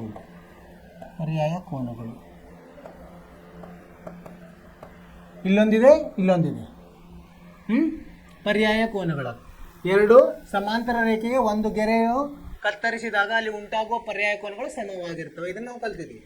ಆಮೇಲೆ ಕೋನ ಕ್ಯೂ ಸಮ ಕೋನ ಆರ್, ಇದು ಸಹ ಪರ್ಯಾಯ ಕೋನಗಳು ಅಥವಾ ಆಯಿತು. ಆಮೇಲೆ ಓ ಹೇಗಿದೆ? ಓ ಕೋನ ಸಾಮಾನ್ಯ ಕೋನ ಅಂದರೆ ಎರಡು ಕಡೆ ಇದೆ. ಎರಡು ಸಾಮಾನ್ಯ ಕೋನ ಅಂದರೆ ಒಂದೇ ಸಾಮಾನ್ಯ ಕೋನ. ಆದ್ದರಿಂದ ಯಾವ ನಿರ್ಧಾರಕ ಗುಣದಿಂದ ಇದು ನೋಡಿ, ಮೂರು ಕೋನಗಳು ಸಮ ಇದೆ ಅಂದರೆ ಕೋನ ಕೋನ ಕೋನ ಈ ನಿರ್ಧಾರಕ ಗುಣದಿಂದ ತ್ರಿಭುಜ ಪಿ ಎ ಕ್ಯೂ ಸಮರೂಪ ಯಾವುದಕ್ಕೆ? ತ್ರಿಭುಜ ಎಸ್ ಒ ಆರ್ ಅಂತ ಹೇಳ್ಬೋದು ನಾವು. ಹೌದಾ? ಎರಡಿದ್ರೂ ಸಾಕಿದ್ದು, ಓ ಬರೀಲ್ಲ ಆದ್ರೂ ನಡೀತದೆ, ಎ ಇದ್ರೂ ಎರಡಿದ್ರೂ ಸಾಕು. ಅದು ಒಂದು ನಿರ್ಧಾರಕ ಗುಣ. ಎ ಕೋ ಅಥವಾ ಇಂಗ್ಲೀಷ್ನಲ್ಲಿ ಹೆಂಗೆ ಹೇಳ್ತೀವಿ? ಎ ಅಂತ ಹೇಳ್ತೀವಿ. ಅರ್ಥವಾಯ್ತು ವಿದ್ಯಾರ್ಥಿಗಳೇ? ಏನು ಕೊಟ್ಟಿದ್ದಾರೆ ಅದರ ಉಪಯೋಗ ತೊಗೊಂಡ್ವಿ. ಪಿ ಕ್ಯೂ ಸಮಾಂತರ ಆರ್ ಎಸ್ ಕೊಟ್ಟಿದ್ದಾರೆ. ಅದರಿಂದ ಎರಡು ತ್ರಿಭುಜಗಳು, ಇಲ್ಲಿ ಎರಡು ತ್ರಿಭುಜಗಳು, ಇದು ಒಂದು ತ್ರಿಭುಜ ಆಯಿತು, ಇದೊಂದು ತ್ರಿಭುಜ ಆಯಿತು, ಎರಡು ತ್ರಿಭುಜಗಳು. ಅಲ್ಲಿ ಏನೇನಿದೆ? ಪರ್ಯಾಯ ಕೋನಗಳ ಉಪಯೋಗ ತೊಗೊಂಡ್ವಿ. ಎರಡು ಬಾಹುಗಳನ್ನು ಒಂದು ಗೆರೆಯು ಕತ್ತರಿಸಿದರೆ ಏನಾಗ್ತದೆ? ಪರ್ಯಾಯ ಕೋನಗಳು ಉಂಟಾಗ್ತವೆ. ಆ ಪರ್ಯಾಯ ಕೋನಗಳು ಏನಿರ್ತವೆ? ಸಮ ಇರ್ತದೆ. ಪಿ ಸಮ ಎಸ್, ಕ್ಯೂ ಸಮ ಆರ್, ಓ ಸಾಮಾನ್ಯ ಕೋನ. ಮೂರು ಕೋನಗಳು, ಒಂದು ತ್ರಿಭುಜದ ಮೂರು ಕೋನಗಳು ಇನ್ನೊಂದು ತ್ರಿಭುಜದ ಮೂರು ಕೋನಗಳು ಸಮ ಇದ್ದರೆ ಏನಂತೀವಿ ನಾವು? ಪ್ರಮೇಯ ಯಾವುದು? ಯಾವ ಪ್ರಮೇಯ? ಪ್ರಮೇಯ 6.3 ಪ್ರಕಾರ. ಇಲ್ಲಿ ಕಲ್ತೀವಲ್ಲ ನಾವು ಪ್ರಮೇಯ ಕೋ ಸಮರೂಪತೆ. ಯಾವುದು? 6.3 ಕೋ. ಸೊ ಇದರ ಪ್ರಕಾರ ಏನಾಯ್ತದು? ನೀವು ಹೀಗೂ ಬರಿಬೋದು, ಕೋ ಅಂತ ಬರೀಬೋದು, ಅಥವಾ ಪ್ರಮೇಯ 6.3 ಪ್ರಕಾರ ನೀವು ಇದನ್ನು ಬರೆದ್ರೂ ನಡೀತದೆ. ಕೋ ಅಂತ ಬರೀರಿ. ಅರ್ಥವಾಯ್ತು ವಿದ್ಯಾರ್ಥಿಗಳೇ? ಸರಳವಾಗಿದೆ. ಹೀಗೆ ಸಾಧಿಸಬೇಕು. ಇಂಥವು ಪರೀಕ್ಷೆಗೆ ಬರ್ತಾವೆ. 2 ಅಂಕದ ಪ್ರಶ್ನೆ ಇವೆ. ಮುಂದೋಗೋಣಂತೆ. ಉದಾಹರಣೆ 5 ಏನು ಕೊಟ್ಟಿದ್ದಾರೆ? ಇಲ್ಲಿ ಎರಡು ಚಿತ್ರಗಳನ್ನು ಕೊಟ್ಟಿದ್ದಾರೆ, ಎರಡು ತ್ರಿಭುಜಗಳು.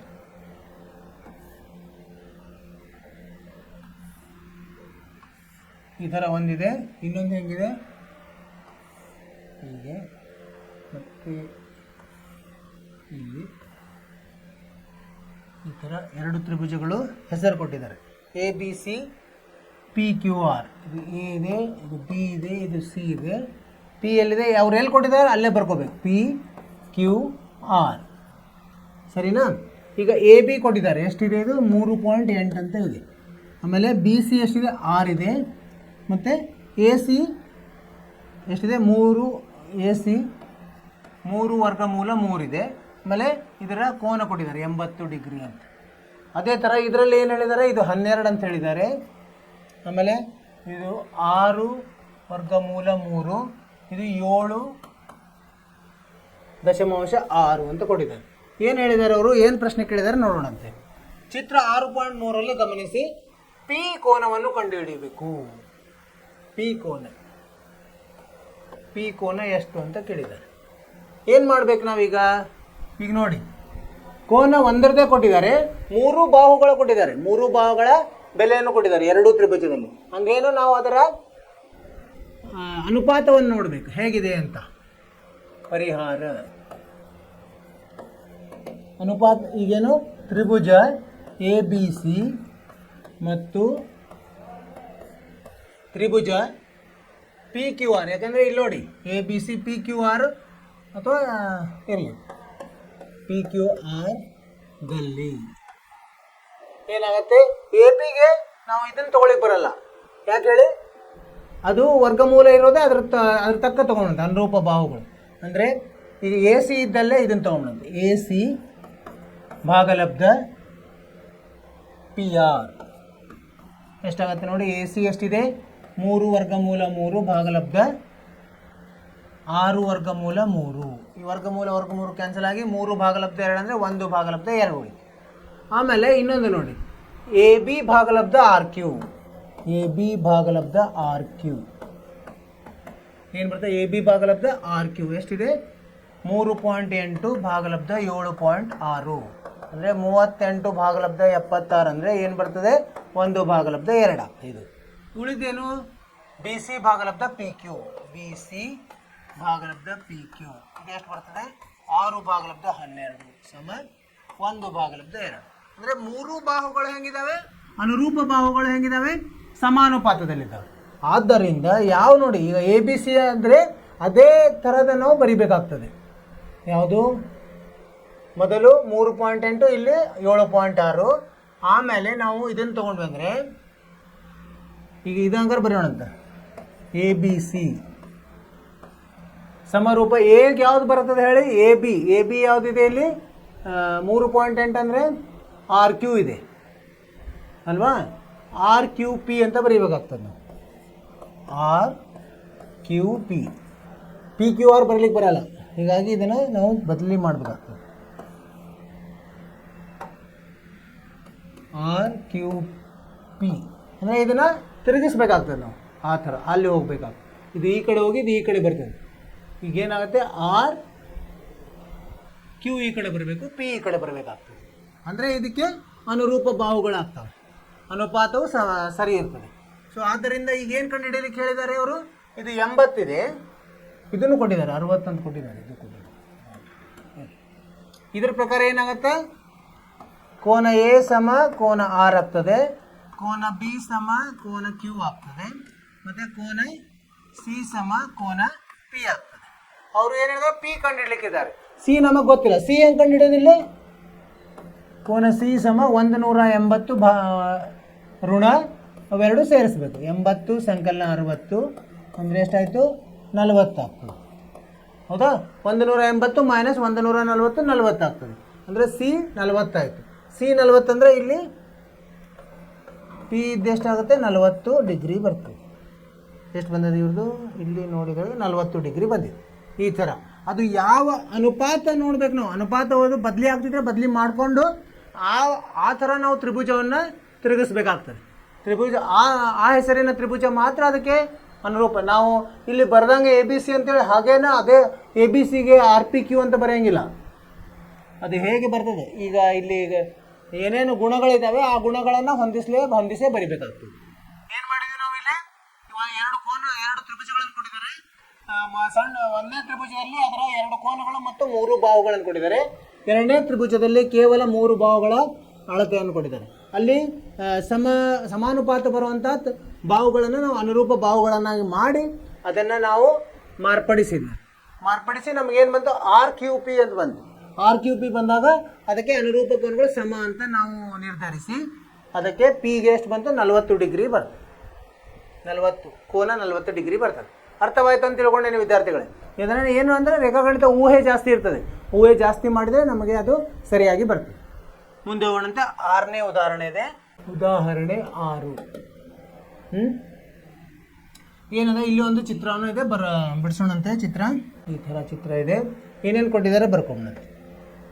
ಎ, ಇದು ಡಿ, ಇದು O, ಇದು ಸಿ, ಇದು ಬಿ. ಏನು ದತ್ತ ಏನು ಕೊಟ್ಟಿದ್ದಾರೆ ನೋಡೋಣ.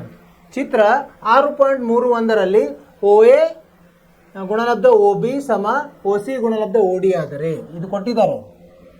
OA ಗುಣಲಬ್ಧ OB ಸಮ OC ಗುಣಲಬ್ಧ OD ಇದು ಕೊಟ್ಟಿದ್ದಾರೆ ದತ್ತ. ಇತ್ತಂದರೆ ನಾವೇನು ಸಾಧಿಸ್ಲಿಕ್ಕೆ ಹೇಳಿದ್ದಾರೆ? ಆದರೆ ಕೋನ ಎ ಸಮ ಸಿ ಮತ್ತು ಕೋನ ಬಿ ಸಮ ಡಿ ಎಂದು ಸಾಧಿಸಿ ಅಂತ ಹೇಳಿದ್ದಾರೆ.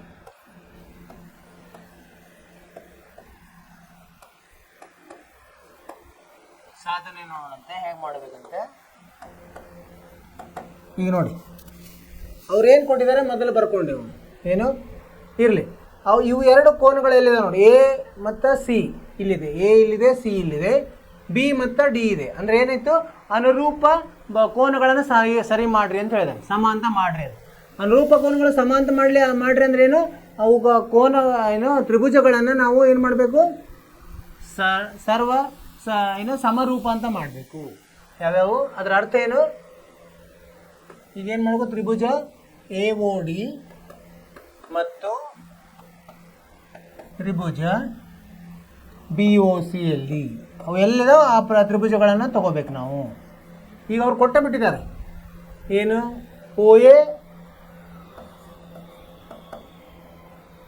ಗುಣಲಬ್ಧ OB ಸಮ OC ಗುಣಲಬ್ಧ OD ಇದು ಕೊಟ್ಟಿರೋದು ದತ್ತ. ಇದನ್ನು ನಾವು ಮಾರ್ಪಡಿಸಿದರೆ ಏನಾಗ್ತದೆ? OA ಭಾಗಲಬ್ಧ OB, OA ಭಾಗಲಬ್ಧ ನಾವು OCಯನ್ನು ಕೆಳಗೆ ತೊಗೊಂಬರ್ಬೋದಲ್ವಾ? ಈ OCಯನ್ನು ಕೆಳಗೆ ತೊಗೊಂಬರ್ಬೋದು. OA ಭಾಗಲಬ್ಧ ಓ ಸಿ ಸಮ, ಇದು ಇಲ್ಲಿ ತೊಗೊಂಡು ಬಂದ್ವಿ, ಇದೇನಾಯಿತು ಓ ಡಿ ಭಾಗಲಬ್ಧ ಏನಾಗ್ತದೆ ಓ ಬಿ ಆಗ್ತದೆ. ಓ ಎ ಮತ್ತು ಓ ಸಿ ಹೆಂಗಿದಾವೆ, ಓ ಎ ಮತ್ತು ಓ ಸಿ ಅನುರೂಪ ಬಾಹುಗಳು, ಓ ಡಿ ಮತ್ತು ಓ ಬಿ ಇವು ಅನುರೂಪ ಬಾಹುಗಳು. ಇದೇನಾಯಿತು ಅನುರೂಪ ಬಾಹುಗಳು. ಅನುರೂಪ ಬಾಹುಗಳ ಅನುಪಾತ ಒಂದೇ ಆದಂಗಾಯ್ತು. ಆಮೇಲೆ ಇಲ್ಲಿ ನೋಡಿ, ಇದು ಕೋನ ಹೆಂಗಿದೆ ನೋಡಿ, ಕೋನ ಎ ಓ ಡಿ ಸಮ ಕೋನ ಬಿ ಓ ಸಿ ಆಗುತ್ತೆ. ಯಾಕೆದು ಕೋನವು ಸಾಮಾನ್ಯ ಆಗಿದೆ, ಎರಡಕ್ಕೂ ಸಾಮಾನ್ಯ ಸಮ ಇರ್ತದೆ. ಆದ್ದರಿಂದ ಇದು ಎರಡು ಅನುರೂಪ ಬಾಹುಗಳು ಏನಿದ್ದಾವೆ ಸಮಾನುಪಾತದಲ್ಲಿ. ಒಂದು ಕೋನ ಸಾಮಾನ್ಯ ಇರೋದ್ರಿಂದ ಏನಂತ ಹೇಳ್ಬೋದು ನಾವು, ಆದ್ದರಿಂದ ಯಾವುದಿದು ಬಾ ಕೋಬಾ ನಿರ್ಧಾರಕ ಗುಣದಿಂದ ತ್ರಿಭುಜ ಎ ಓ ಡಿ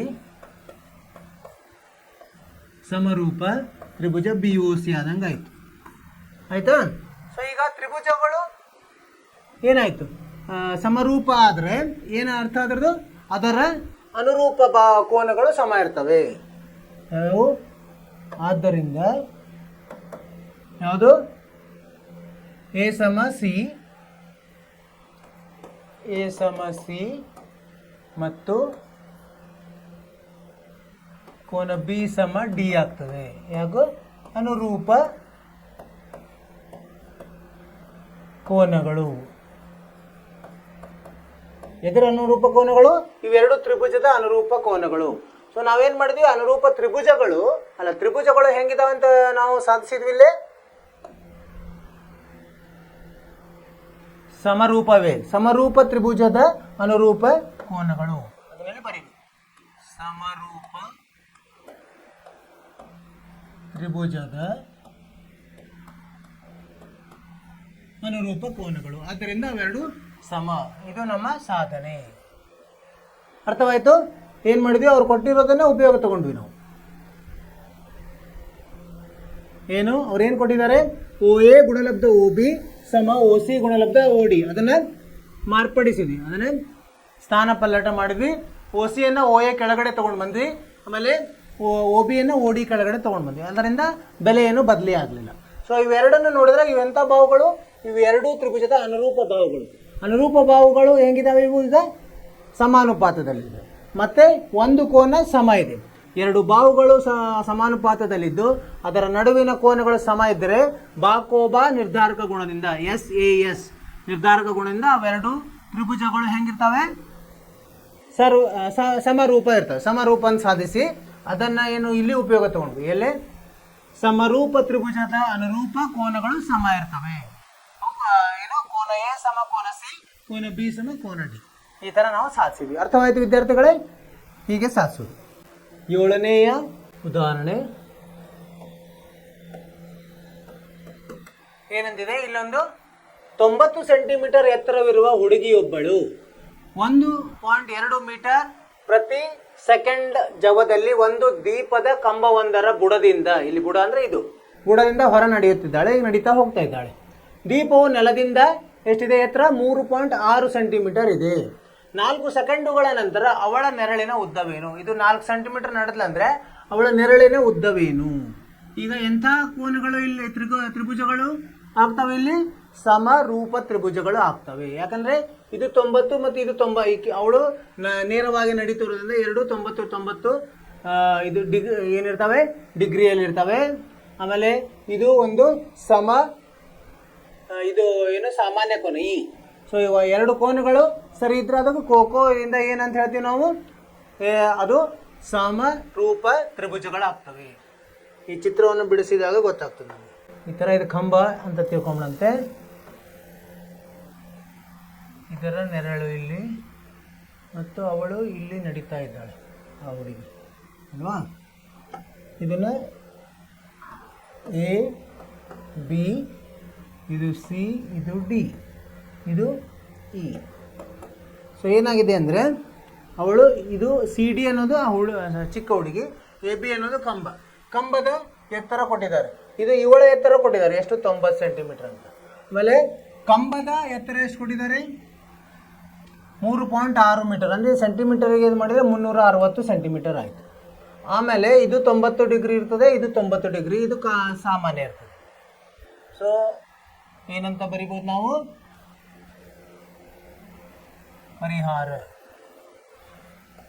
ಪರಿಹಾರ ತ್ರಿಭುಜ ಎ ಇ ಬಿ ಮತ್ತು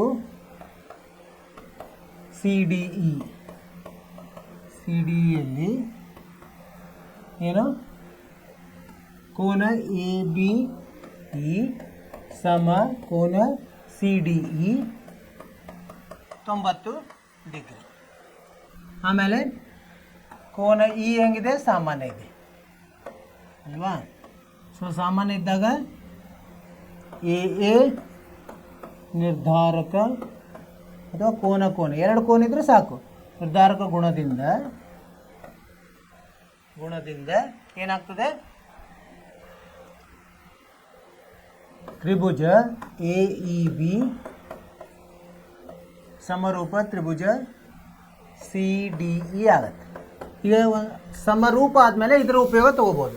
ಹೆಂಗೆ ತಗೋಣ, ಈಗ ಇಲ್ಲಿ ನಾವೇನು ಬರೀಬೋದು, ಆದ್ದರಿಂದ ಎ ಬಿ ಭಾಗಲಬ್ಧ ಸಿ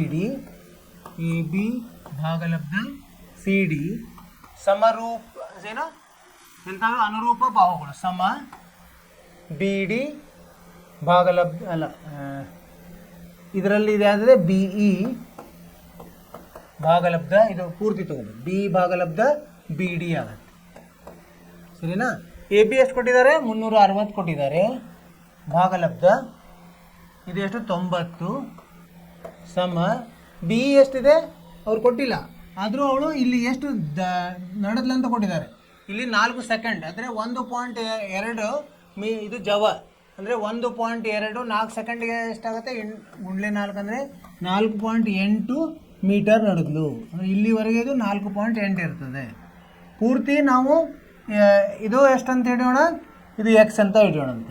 ಅವಳ ನೆರಳು ಎಕ್ಸ್ ಇರಲಿ, ಅವಳ ನೆರಳು ಎಕ್ಸ್ ಇದ್ದರೆ ಅವಾಗ ಏನಾಗ್ತದೆ, ಬಿ ಎಷ್ಟಾಗುತ್ತೆ 4.8 ಸಂಕಲನ ಎಕ್ಸ್ ಭಾಗಲಬ್ಧ ಬಿ ಡಿ ಎಷ್ಟಿದೆ 4.8 ಆಗ್ತದೆ. ಬಿ ಇ ಭಾಗಲಬ್ಧ ಡಿ ಇ ನಾವೇನು ತೊಗೊಂಡು ಬಿ ಇ ಭಾಗಲಬ್ಧ ಇದು ಚಿಕ್ಕದು ಡಿ ಇ ಆಗ್ತದೆ ಅಲ್ವಾ, ಅಂದರೆ ಎಕ್ಸ್ ಆಗ್ತದೆ. ಕರೆಕ್ಟ್. ಡಿ ಇ ಎಷ್ಟಿದೆ ಎಕ್ಸ್ ಅಂತ ತೊಗೊಂಡಿದ್ದೀವಿ, ಅವಳ ನೆರಳು ಎಕ್ಸ್ ಇಲ್ಲಿವರೆಗೆ ಎಷ್ಟಾಗುತ್ತೆ 1.2 ಮೀಟರ್ ಪರ್ ಸೆಕೆಂಡಿಗೆ ಹೋಗ್ತಾವೆ, 4 ಸೆಕೆಂಡಿಗೆ 4.8 ಹೋಗ್ತಾವೆ. ಅವಳ ನೆರಳು ಎಕ್ಸ್ ಇರಲಿ, ಆದರೆ ಪೂರ್ತಿ ಉದ್ದ ಎಷ್ಟಾಗ್ತದೆ 4.8 ಸಂಕಲನ ಎಕ್ಸ್ ಆಗ್ತದೆ. ಈಗ ಇದು 90 94 ಎಕ್ಸ್ ಆ ಕಡೆ ತೊಗೊಂಡೋದ್ರೆ 4x ಸಮ 4.8 ಸಂಕಲನ ಎಕ್ಸ್.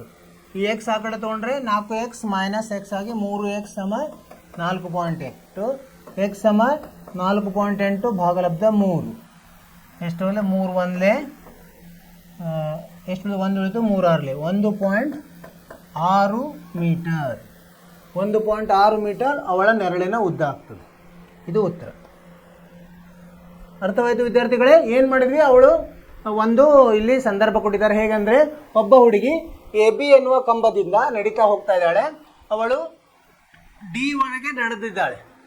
ಸೊ ಡಿ ವರೆಗೆ ನಡೆದಿದ್ದಾಗ ಅವಳ ನೆರಳು ಬಿದ್ದದೆ ಎಷ್ಟು, ಎಕ್ಸ್. ಅದು ಗೊತ್ತಿಲ್ಲ ನಮಗೆ, ಎಕ್ಸ್ ಅದನ್ನು ಕಂಡುಹಿಡಿಬೇಕು, ಅವಳ ನೆರಳಿನ ಉದ್ದ. ಅವಳು ನೇರವಾಗಿ ನಡೀತಾಳೆ ಅಂತ ತೊಗೊಂಡ್ರೆ ಇಲ್ಲಿ ನಾವು 2 ತ್ರಿಭುಜಗಳು ಆದವು. ಇಲ್ಲಿ ಆ 2 ತ್ರಿಭುಜಗಳು ಹೆಂಗಾದವು, ಯಾವ್ಯಾವು, ಎ ಇ ಬಿ ಮತ್ತು ಸಿ ಡಿ ಇ. ಇಲ್ಲಿ ಎ ಇ ಬಿ ಬದಲಿ ಎ ಬಿ ಅಂತ ಬರೋಣ, ಯಾಕಂದರೆ 90 ಡಿಗ್ರಿ ನಡುವು ಬರೋಂಗೆ ಬರೆದ್ರೆ ಚೆನ್ನಾಗಿತ್ತು. ಎ ಬಿ ಇ ಬರೋಣ, ಎ ಬಿ ಮತ್ತು ಸಿ ಡಿ ಒಳಗೆ ಏನಾಗ್ತದೆ, ಎ ಬಿ ಸಮ ಸಿ ಡಿ ಇ ಸಮ 90 ಡಿಗ್ರಿ. ಆಮೇಲೆ ಇದು ಇ ಏನಂದ್ರೆ ಸಾಮಾನ್ಯ ಇದೆ, ಆದ್ದರಿಂದ ಇವು 2 ತ್ರಿಭುಜಗಳು ಹೆಂಗಾದವು, ಸಮರೂಪ ಆದರೆ ಅದರ ಅನುರೂಪ ಭಾವಗಳು ಅನುಪಾತ ಸಮ ಇರ್ತವೆ. ಅದರ ಉಪಯೋಗ ತಗೊಂಡ್ವಿ. ಎ ಬಿ ಭಾಗಲಬ್ಧ ಸಿ ಡಿ ಸಮ ಬಿ ಇ ಭಾಗಲಬ್ಧ ಡಿ ಇ ಆಗುತ್ತೆ. ಡಿ ಇ ಆದಮೇಲೆ ಅದನ್ನು ಅವು ಬೆಲೆಗಳನ್ನು ಕೊಟ್ಟಿದ್ದಾರೆ. ಯಾವ ಬೆಲೆಗಳನ್ನು ಕೊಟ್ಟಾರೋ ಅದನ್ನು ಆದೇಶಿಸಿ ಇದನ್ನು ನಾವು ಅವಳು ಡಿವರೆಗೆ 1.8 ಜವ ಕೊಟ್ಟಿದ್ದಾರೆ. 4 ಸೆಕೆಂಡಿಗೆ ಹೋದರೆ ಅದರ 1.8 ಗುಂಡ್ಲೆ 4 ಅಂದರೆ 4.8 ಮೀಟ್ರ್ ಹೋದ್ಲು. ಸೊ ಅದು ಪೂರ್ತಿ ಇದು ಎಷ್ಟು ಬಂತು ಅಳತೆ, ಬಿದು ಬಿ ಡಿ ಸಂಕಲನ ಡಿ ಇ ಬರ್ತದೆ. ಅಂದರೆ 4.8 ಸಂಕಲನ ಎಕ್ಸ್ ಆಯಿತು. ಅದನ್ನು ನಾವು ಆದೇಶಿಸಿದಾಗ ಅದನ್ನು ಬಿಡಿಸಿದಾಗ ಎಕ್ಸ್ ಬೆಲೆ ಬಂತು. ಅದು ಎಷ್ಟು ಬಂತು, 1.6 ಬಂತು. ಇದು ನಿಮಗೆ ಅರ್ಥವಾಯ್ತು ಅಂತ ತಿಳ್ಕೊಂಡೆ ವಿದ್ಯಾರ್ಥಿಗಳು. ನೀವು ಇದನ್ನೇನು ಮಾಡಬೇಕು, ಪುನರಾವರ್ತನೆ ಮಾಡೋದು ತುಂಬ ಅವಶ್ಯಕತೆ ಇದೆ ಇಲ್ಲಿ. ಈಗ 7 ಉದಾಹರಣೆಗಳನ್ನು ಬಿಡಿಸಿದ್ವಿ. 8ನೇ ಉದಾಹರಣೆ ನೀವು ಮನೆಯಲ್ಲಿ ಪ್ರಯತ್ನ ಮಾಡಿರಿ. ಇದು ಇಲ್ಲಿ ಚಿತ್ರ ಕೊಟ್ಟಿದ್ದಾರೆ.